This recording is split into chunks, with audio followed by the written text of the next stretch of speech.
It's the Score North Twin Show. Dudes,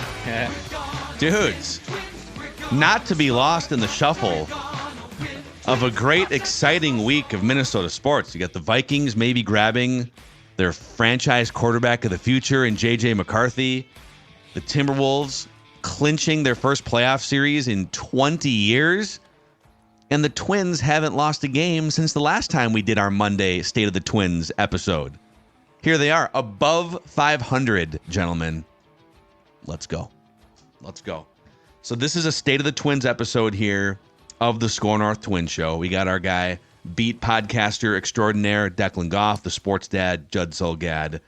I'll give you guys a quick overview, and then we can jump into the different categories here. So the Twins are 14-13 on the season. They are in fourth place still in the American League Central, the best division in baseball, apparently. But instead of being 8 games out like they were a week ago, they're only 4.5 games out now. They are 14th in runs scored per game, 28th a week ago. So they've jumped from 28th to 14th in runs scored. They are 13th in runs allowed per game. They were bottom 10. So they've made some huge jumps in those two categories. They now have a 69% chance to make the playoffs, according to Baseball Reference, and a 4% chance to win the World Series. So we'll start with Dex. Twins vibes are blank right now. The Twins vibes are immaculate, as the kids say. The vibes are immaculate, man. Look, you took care of some really bad teams over the last 7 days, and you don't have to apologize for that. I still get comments. I still get notes. We haven't learned anything about this team. What were they supposed to do over the last week then? Should they have split? Should they have gone like 4-3? Should they have lost a few more games so you could really be solidified if they're really going to be this bad? If I'm being actually serious, not too tongue-in-cheeky, I think we've learned 2 things. Number one, the Twins aren't as good as the top dogs in the American League, even with a 7-game winning streak. And those are top dogs, I would say, are the Dodgers, who they've played, the Birds, who they've played. The Guardians still remain really good. There's a gap there. There is a gap there, even with the 7-game winning streak. And the Twins are not one of the worst teams in baseball like some people forecast them to be after the disastrous start. They're not as bad as the Rockies. Yeah. They're not as bad as the Marlins. They're not as bad as, well, the pre-Tommy Pham White Sox, I should say, who are now undefeated in the Tommy Pham era with the Chicago White Sox. They are somewhere right now in the middle, and it's good because they've basically have, to a degree, saved their season by winning these 7 games and putting themselves over 500 after starting 6-12. The Twins vibes are, one word, they're smelly because of the rally sausage. The rally sausage, which has lifted this team, and Rocco talked about it. It's hilarious, and he's right. He's like, that rally sausage at some point, which, by the way, is not a fake sausage. It's real. It's been in Ryan Jeffers' bag. I would guess his catching bag. The and worst they type bring of bag it to be into. And they bring it out, and now they basically toss it. If a guy hits a home run, as he gets to the dugout, you see this rally sausage come out. And the thing about it, as Baldelli said, is eventually this thing's going to break open. I and feel like there's just like a safety hazard. It's a health code. It's a health code violation. Oh, it is for sure. But it's also the most baseball thing of all time. But they're smelly, and it's a good thing. You know what? I don't care what helps a team. Here's part of why I think the rally sausage right now is actually important. The rally sausage could mean very different things. Oh, in different God! contexts. This is ripe for double entendres. But I think the reason why that this is actually important is, yeah, they've beaten up on bad teams, which is fine. But more importantly, this team through that Detroit series at Target Field looked like it was having no fun. Like it looked like it was grinding at bats. I mean, baseball season is so long, and it's April, and you look like you hate life. That ain't a good sign, right? Now with the emergence of this once fresh sausage, which is now moldy and mildewed, there's fun again. Can we do the Brewers do their sausage race? Can we have a sausage race where there's like mildew on one of them, there's mold on the other, there's health code violation, health code like people chasing dog the sausage. hair. It is hilarious. I already have a preliminary write that down that I already have written down in my prep per se, involving the sausage. I already got something written down. Because Do you want to see the sausage, Dex? No, Like I don't. I would like to see the real. Don't ever ask another man that question on this show again. See the. You go up to Ryan Jefferson and say, "I want to see the sausage." I do not. I do not want to see that sausage. Show me your sausage, No, Ryan. I don't want. I have a decent rapport right now with Ryan Jeffers, and I certainly am not going to say, "Can I see your sausage?" Show me the sausage. Oh my God. Okay. For me, Twins vibes are dangerous right now. Yeah, I know they're beating up on bad teams, but they also don't have their best players. They haven't had their left side of the infield, their shutdown closer. Even like Brooks Lee as a backup option coming up. Reinforcements, he's been unavailable. So the fact that they've been able to, because a couple more losses and mathematically it was going to be tough. Like if you would have lost a couple games to the White Sox there, but now that they're 14-13 and 3 more games against the currently red hot but crappy White Sox, if you can even take 2 out of 3 and now you're climbing up above 500, don't let this team get hot. And the American League did. The American League Central let this team get hot. There's some winning DNA baked in here that we saw last year down the stretch. How about the Angels, by the way? Dude, I didn't realize. It's so bad. I didn't realize that. Like, I knew that the White Sox were terrible. I didn't know. I mean, Ron Washington, God bless you, but like your team in the field is a joke. Why does Mike Trout continue to stay with that franchise? He's nearing the end of his prime. He's just been sitting there rotting away. He's played like 5 minutes of playoff baseball in his career. They're nowhere near playing playoff baseball this year or next year. Yeah. And it's like Damian Lillard in Portland all those years, Yeah. At least they were going to the playoffs regularly for a while. But dude, like you don't get to do this till you're 50. Do you want to play in the playoffs? Get the hell out of there. You don't owe them anything at this point. And once Ohtani was gone, like they sat down. How can you not say, Shohei's gone, trade me? Like like Ohtani just walked. If you trade me, you'll get a lot back. But I mean, right now, Trout's on essentially the Ernie Banks plan. Yeah. Where we're going to be talking about this Hall of Fame career. And he has almost 3 playoff games, 2 playoff games? I mean, a ridiculous. He has a small handful. Yeah. Just a ridiculous amount. Banks didn't get that, but the point is, but this team in the field is a joke.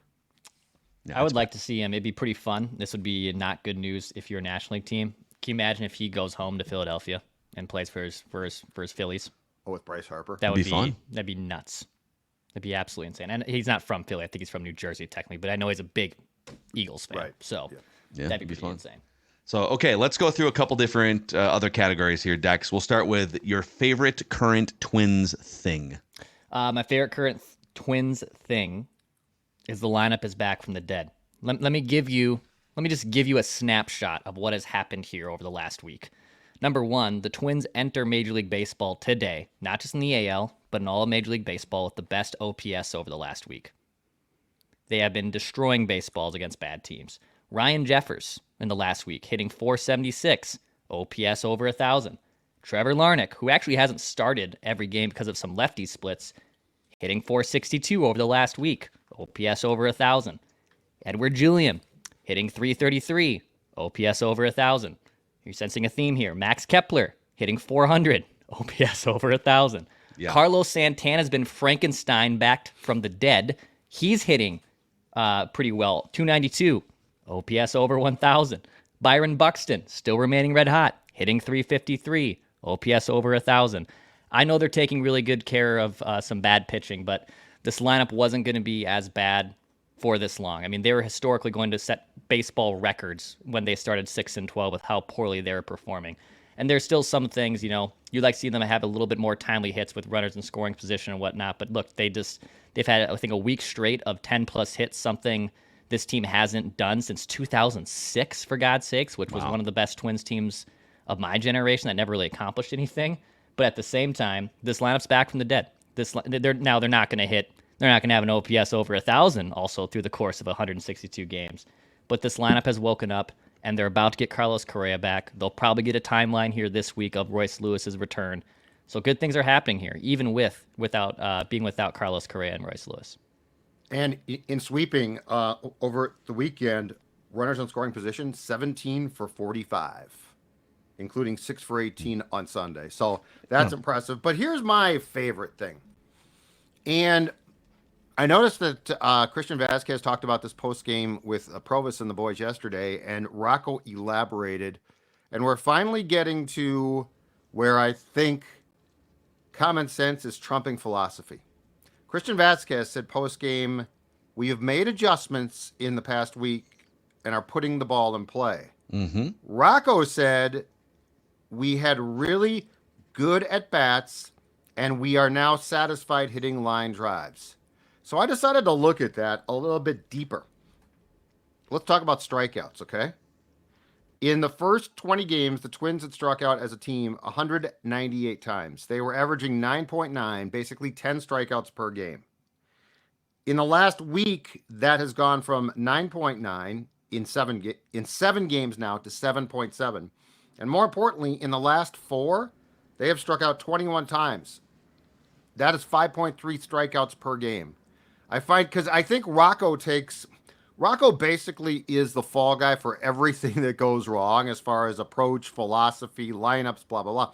And yes, he definitely has a role, but you could tell, and I think Declan was with me at his post game after the Detroit loss on Sunday, where Baldelli was talking about the at-bats approach, and you could tell he was frustrated. Like, the swinging from the heels is not all his idea. And I thought it was interesting that Vasquez and Rocco both talked about the fact that there have been adjustments made and that they are now looking to put the ball in play, hit line drives, not go up there and hit every ball out. And I don't know, I do think that's a fundamental philosophy from some, but I also think it's interesting that in the past week, the strikeouts have been cut down. And again, in the last 4 games, so starting with the Thursday game against the White Sox at Target Field, 5.5 per game, you will take that in a heartbeat. Yeah, I will say that, like, I don't think there was some come to Jesus moment that the entire lineup switched strategy 5 days ago. I think some of what we're seeing is just you can't judge a full season off of the first 2.5 weeks. Just like you can't judge based on, like Declan said, you're not going to have an OPS of 1,000. This is the hottest stretch you've played in 15, 20 years by some metrics.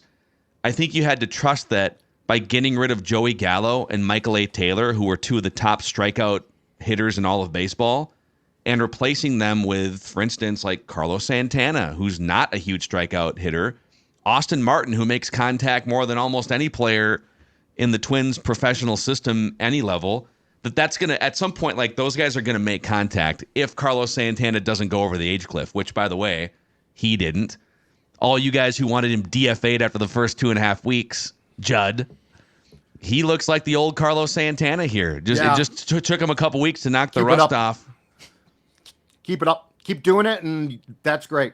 Okay, but quit writing guys off and DFAing them after 2 weeks at the beginning of a season, Judd. Well, no, come around, do your job, and I won't DFA your ass. But you would have DFA'd him, and then he would have gotten hot for another team. But the interesting thing, and you know what? I said in my case to DFA him, I'm fine with that because I wasn't going to go Gallo again, where we kept saying, just wait, just wait, just wait. But it's interesting that Vasquez, though, was talked about. I do think that there might not have been one sit down, but I do think that there has definitely been a philosophical shift in what we're seeing right now. And I think there was definitely frustration about approach to at bats. 100%. I was able to, I asked Rocco about this one-on-one the other day after we talked with Plouffe, and mostly about the adjustments that Plouffe was talking about, having excess movement, when you're low and in your stance, especially against off-speed pitching, and it makes making contact against off-speed pitching, that much more difficult. So I floated that to Rocco, like, is that something you agreed with? And Rocco pretty much put me through an 8-minute hitting seminar of me and him in his office going through. Was he standing behind you, like holding the bat? He didn't make me hold up. That was the thing I was waiting for next. I'm 100% dead serious. I was just standing in front of his desk, and eventually he just gets up out of his chair and starts like doing a batting stance and loading and trying to like show me what it looks like to be able to flick off-speed pitching. But Judd's right that it's a philosophy of not trying to swing for homers, which I do think this team has always been historically trying to do because they crush fastballs, and then teams stopped throwing them fastballs. And then the White Sox, weirdly enough, started throwing them fastballs last week, so they started crushing them. But there's little subtle things, like yesterday, I think, or even a few times over the Angels series, like Trevor Larnach has a lefty-on-lefty at-bat, and even flips it the other way. Like, that is really hard to do lefty-on-lefty. That takes patience. That takes time. That's understanding what pitches you can foul off and what pitches you can drive for base hits, not for home runs. And that's something I think this Twins lineup has 100% made an adjustment towards. And like the just putting the ball in play, I think, okay, here's my favorite Twins thing was the 8th inning of yesterday's game. I don't know how masochistic you guys were in your Sunday sports viewing, but I was still glued when it was 9-5 in the 8th inning, and I don't think there was anybody. I think Austin Martin started the inning, nobody on base, nobody out, and he's a contact guy, so he takes a pitch, hits a hard, like kind of tough, scorching one hopper to the second baseman, who bobbles it because it kind of ate him up and it bounced off his chest. And Austin Martin's a fast dude, so if whether you're a third baseman, shortstop, second baseman, if you bobble something on Austin Martin, guess what? He's on first base. So by putting the ball in play and eating up the second baseman, Austin Martin, congratulations. You didn't strike out. You're on first base. Something good happened when you put the ball in play. Okay? Then he steals second base right away. Yep. So now he's sitting on second base, and Ryan Jeffers is at the plate. There was a pass ball. So because he's on base and he was aggressive and stole second base, now he's in a position where if the ball gets away, cool, now I'm over on third base. And then Ryan Jeffers, I'm pretty sure to opposite field, by the way, Ryan Jeffers hits a little fly ball out to right field, and bing, bang, boom, no hits, and the Twins score a run. And then Byron Buxton comes up, and he hits a flare, not a scorching line drive, not a towering 500-foot, home run. Hits a little, gets jammed a little bit, but he's strong enough, knocks it out to center field.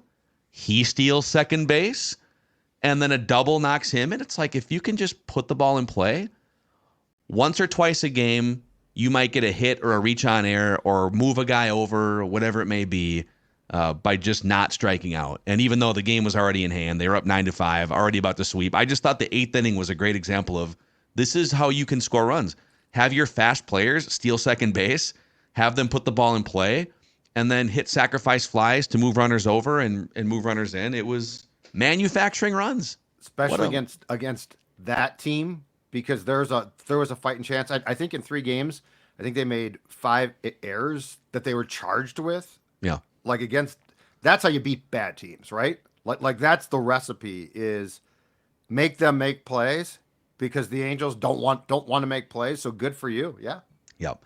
You guys should make a play, Twins fans. If you're looking for a hotel near Target Field, you're coming in for a weekend series, or you're just hanging out downtown, make a play for our friends at Element Hotel, Declan. That's right. We met some fans over the weekend who obviously were staying at the Element Hotel because of our Score North draft party. It's a perfect spot, whether there's a podcast taping going on, whether there's a Twins game going on, doesn't matter. If you just want to get away for a weekend in the North Loop, go check out Element Hotel. It's got a 24-hour fitness center. It has Wi-Fi, of course. It has complimentary breakfast located, just steps away from Target Field. You can book your stay right now by going to scorenorth.com/element.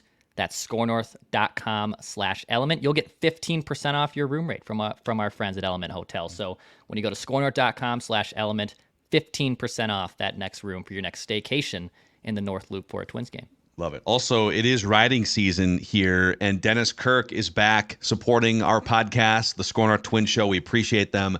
Go to denniskirk.com and check out over 185,000 parts, apparel, and accessories for motorcycles, ATVs, UTVs, dirt bikes, snowmobiles, and more. All the top brands, and same-day shipping on orders placed before 8 p.m. Central Time. Free shipping on orders over $89. They also have a great ride finder tool where you can enter your make, model, and year and find parts that will exactly fit in an instant. Check them out at denniskirk.com.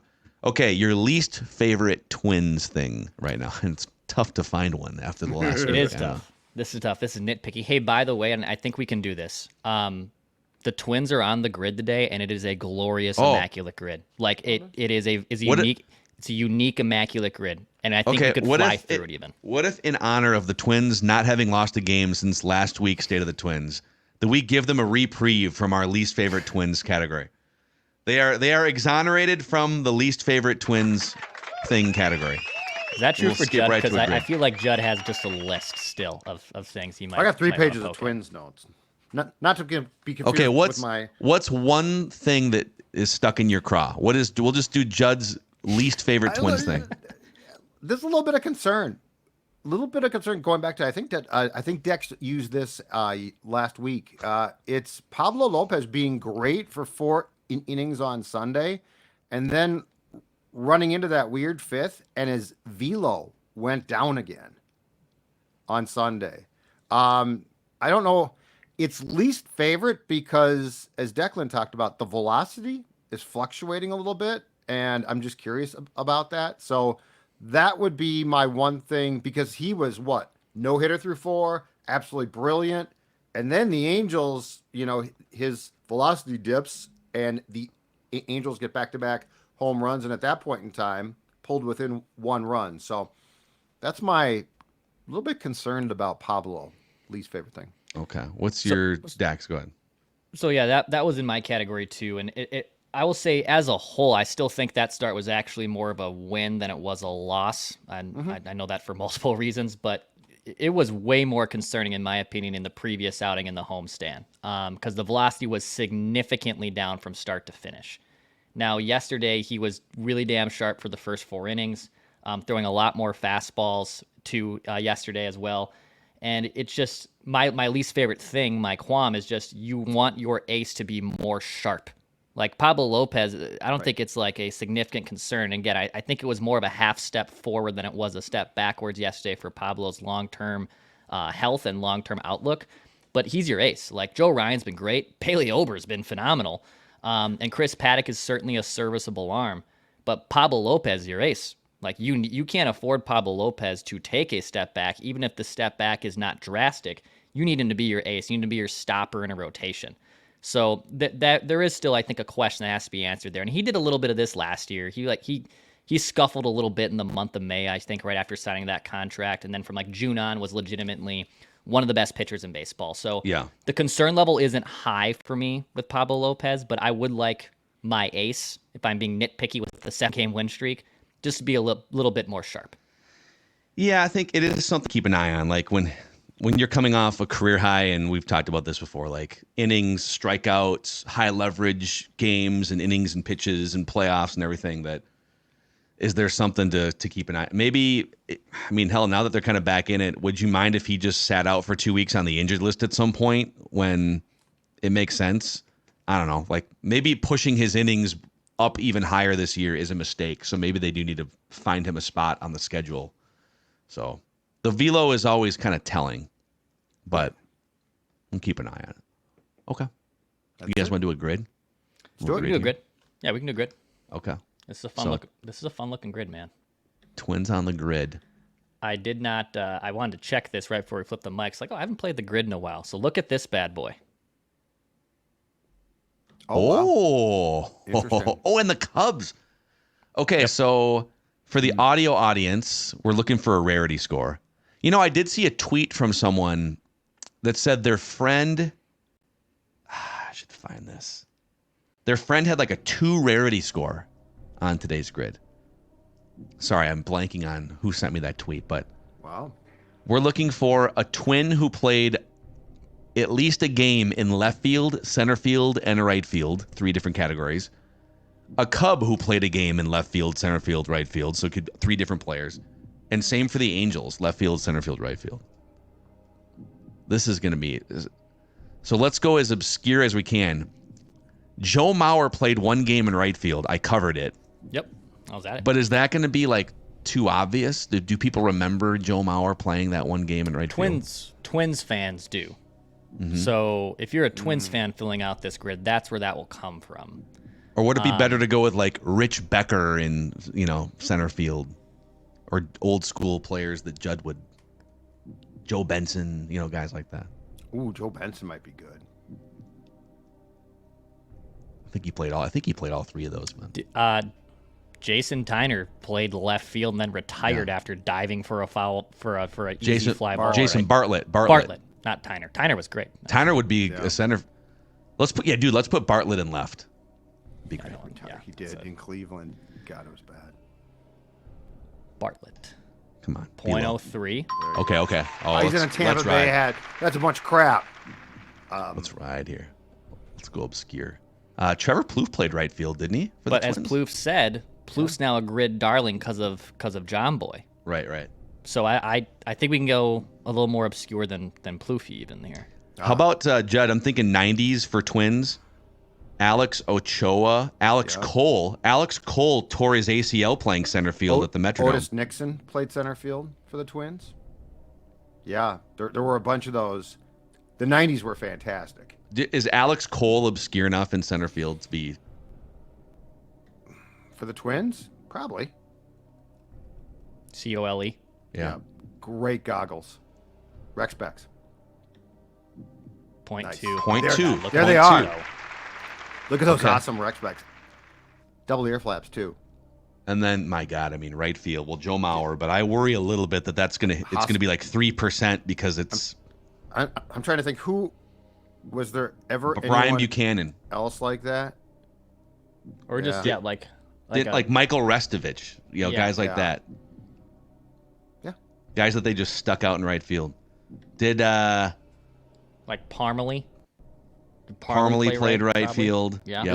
Is Restovich rarer than Parmalee? I think he played right field. He played. I would bet Buchanan did for sure.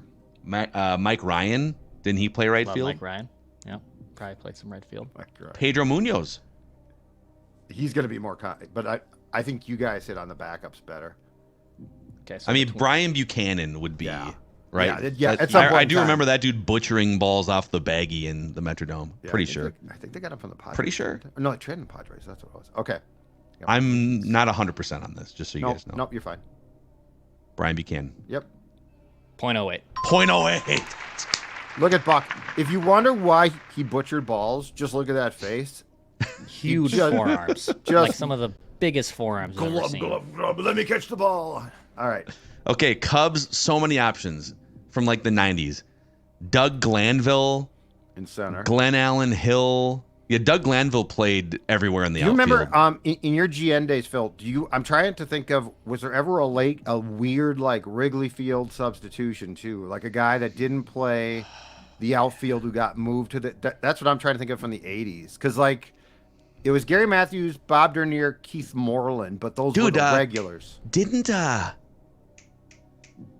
the Cubs put Mark Pryor or Kerry Wood in like left field? There was like a weird thing where a flip-flop thing? They put him in like Double left switch. field, but I can't remember which one it was. It was either Mark Pryor or Kerry Wood. Did they bring him back into pitch then? Yes. Okay. Yes.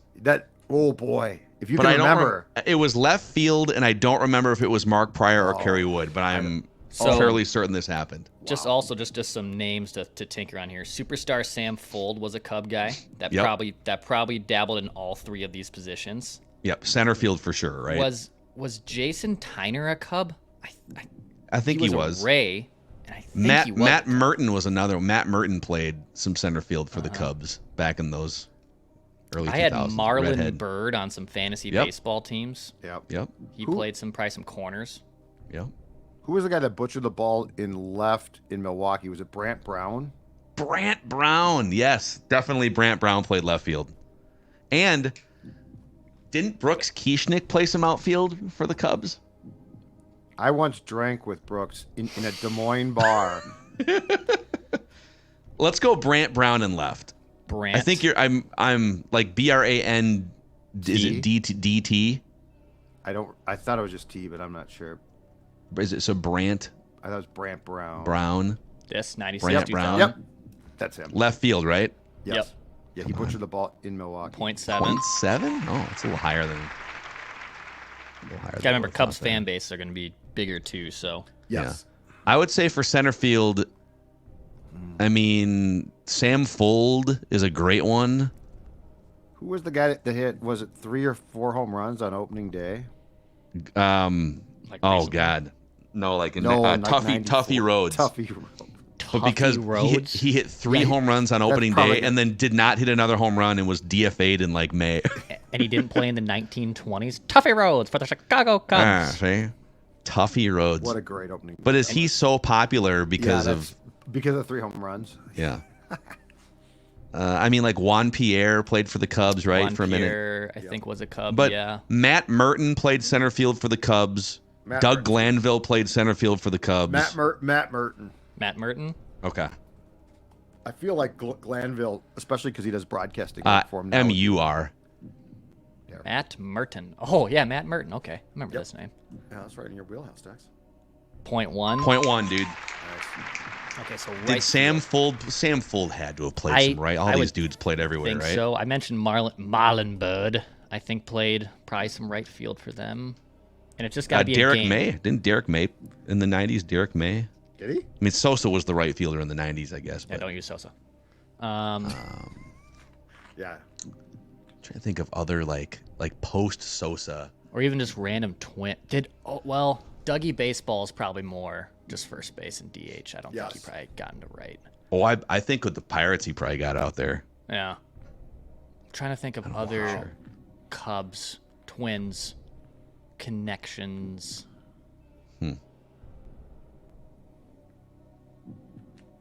I mean, Corey Patterson might have played some right, but that's not. I feel like Fold or Bird. Or Glanville. Or Glanville. If you're confident with Glanville, I'm fine with Glanville. I remember. So the reason I'm confident in some of these Cubs eras is because I used to score Cubs games at home on WGN as a kid. That's awesome. And I remember like Glanville playing all the positions and. I score games from home as an adult with this Twins team. So, Doug Glanville. Let's do it. Pull trigger. .2. .2. So what are we at? We're at 1%. We're at like 1.2% going into Angels territory. Right. Okay, so And there's a lot of options going back a long time. This guy played left and right for them, although he was predominantly a third baseman. But again, my fantasy baseball days, Mark Trumbo played left and right field. Yeah, dude. That's awesome. I love Mark So Trumbo. either or, Huge. but just we'll stockpile some of these because we can potentially use them for different So things. Mark Trumbo. Mark Trumbo. Yep. Yep. Peter Borges. He played. I saw him make a crazy diving catch. I think in left field against the Twins at Target Field. Devon White played center field for him, right? Did he? Devon White. I remember Devon White, Expos, Blue Jays. Yeah. Oh, you know what? Another former Blue Jay that played, Vernon Wells. Vernon Wells. That might be a little popular.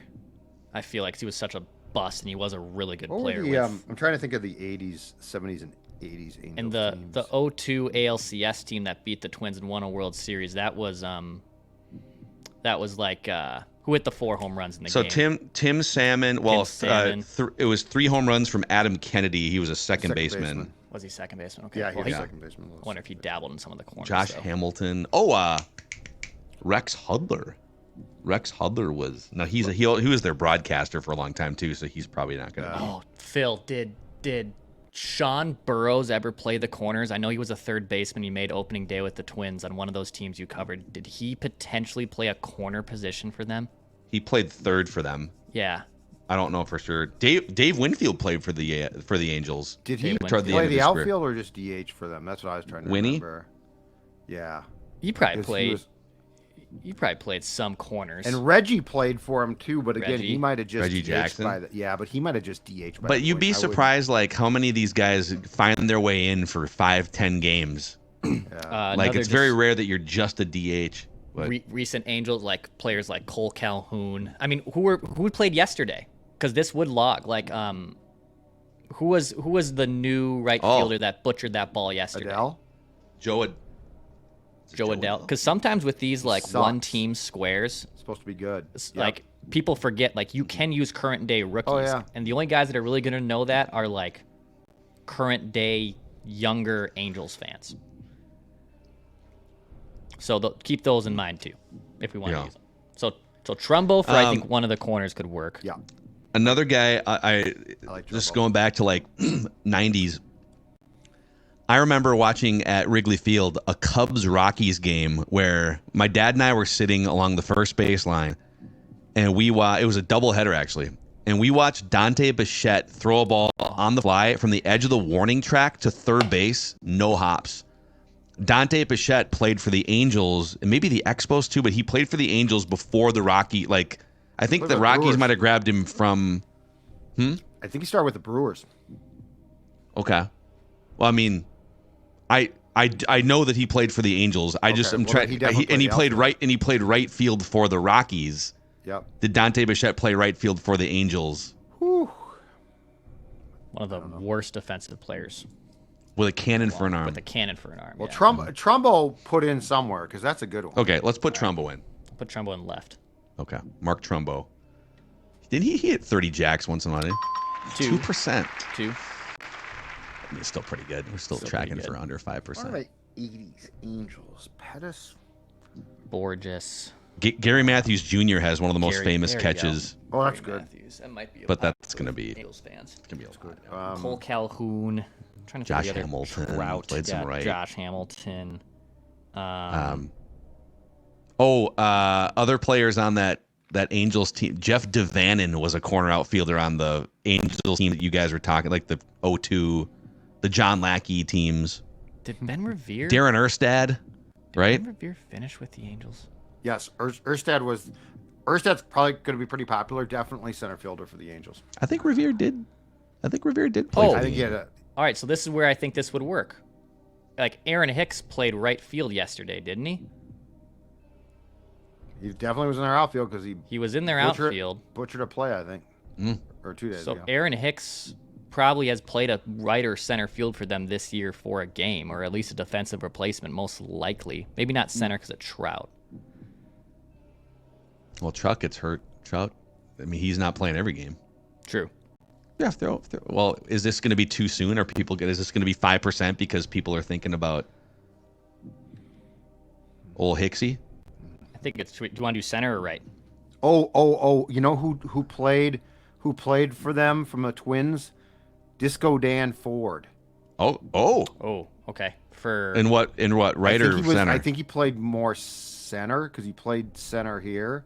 Okay, let's do it. Dan Ford. Come on, one time. Oh my God. .05. Good call. Disco Dan. Okay, so for right field option.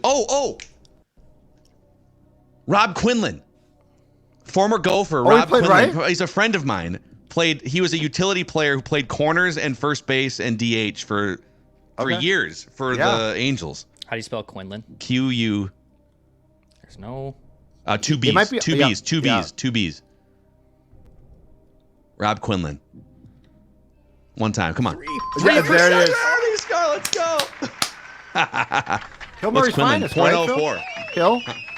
Yeah, I just know he played for the Gophers. Hill Murray, yeah, he was very he good mashed player. and he I think carved he was out. a Twin briefly.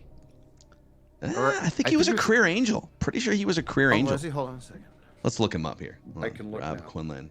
I thought he had a cup of coffee here, but it might be another. Robbie Quinlan. He played only with the Angels. 03 through 2010. 276 career average. Nice career.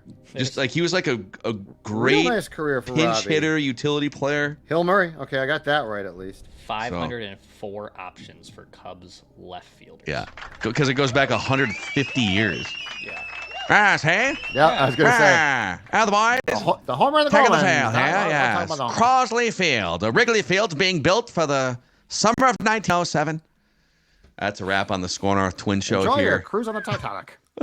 3% rarity score. All That's right, good, guys. Be on the lookout for Declan's Extra Innings Twin Show podcast, and we'll see you for a Trevor Plouffe Tuesday tomorrow.